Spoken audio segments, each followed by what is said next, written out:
Welcome back to 80s Comics. I'm increasing the show's budget by a nickel to bring you the review of Sectaurs issue number 3 from Marvel Comics, published in 1985. Hang on to something, because this is non-stop, wall-to-wall 1980s insect people action, and it's awesome. Enjoy. By the twin sons of Symbion, it's Sectaurs issue number 3 from October of 1985. I love this cover design. Once again, we've got Dargon and friends wrecking the place. It's Treason, the 3rd issue in the 7-issue Sectaurs series. Here's the creative team. Sadly, no Mark Texeira this time around, but Steve Geiger takes over the pencils and does a good job. It's actually a very similar style. And check this out. Who does the colors? None other than Janet Jackson. That's right. Not only can she dance and sing, but she's great at coloring comic books. Personally, I prefer her comic book coloring to the other stuff. It's probably not the same person.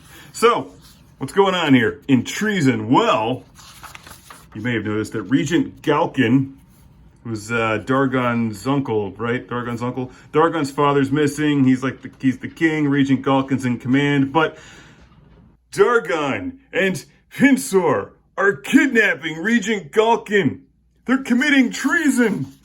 And we don't know why. Why? They're supposed to be good. Why are they doing something bad? You have to keep reading, you fools. You foolish fools. Look, he's shooting the guards. Hopefully he's got that insect phaser set to stun.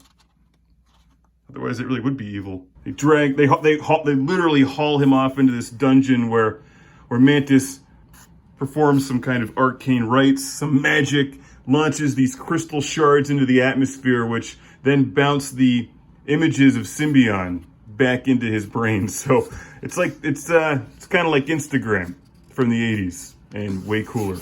But here's what's important. They spy on the enemies in the dark domain and convince Regent Galkin, who's an idiot, that the enemies are actually up to no good. He was like, I thought we had a peace treaty. We don't have any weapons. And the enemies are all like, we're going to kill them because we have lots of weapons and we're bad guys and it's the 80s and we cackle and that's what we do. Skeletor is our role model. We're evil for no reason other than the fact that we're evil and it looks cool. Do you need any more reason to be evil? You don't. That really pretty much covers it. Everything I know comes from 80s comics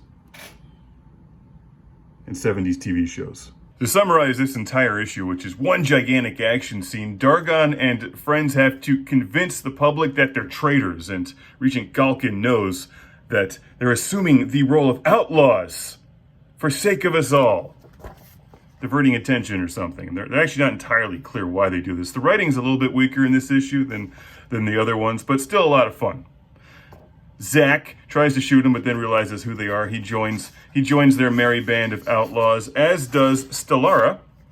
It's a nice shot there of Dargon beating up the palace guards.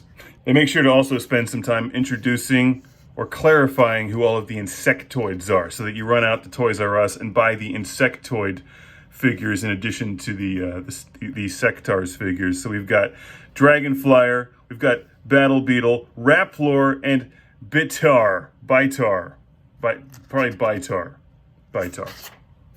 Stellara joins the fight, and then they flee the city together in search of one of the lost hyves of the ancients, because they need to steal the magic power before the bad guys do.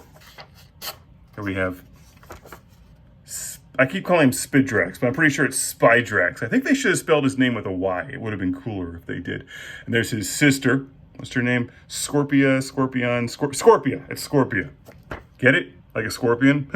So Scorpia is using sorcery, and she has this the same power that I guess Mantis has, so she sees what the Sectaurs are up to. One thing leads to another, and there's an enormous advertisement here for Transformers now on video cassette, $24.95, back when VHS tapes cost a lot.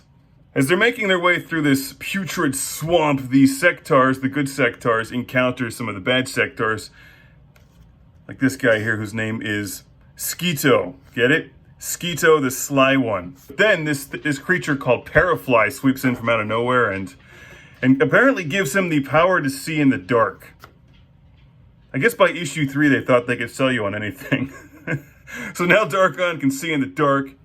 He attacks the bad Sectaurs and pretty much crushes all of them, but oh no! Just when you thought it was safe and good would prevail, Parafly is shot by Toxid, one of the bad sectoids. He crashes into the swamp.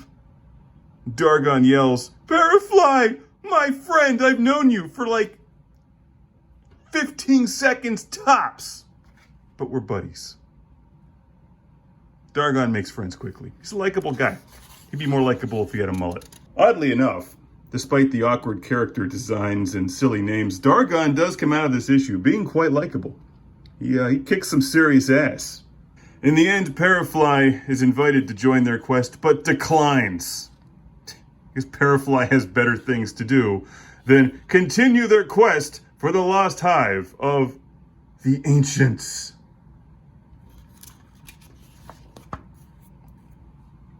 Sectaurs issue number 3 is a lot of fun. A thrilling tale of high adventure. Not as good as issues 1 and 2. Mark Texeira's artwork was better. But this one is still very good. I think that Steve Geiger does a nice job capturing the style that Texeira set forth in the first 2 issues, and the coloring really is terrific. The cover design is phenomenal, but I have discovered an inconsistency, an error. So clearly we all need to go back to 1985. Seriously, we really all do need to go back. It was so much better in 85. And fix the fact that Pinsor's mustache is the wrong color. Is there no better reason to go back to 1985? Do you need a better reason? I just want to go back to 85 and stay there. Sectaurs issue number 3, October 1985. Highly recommended by 80scomics.com.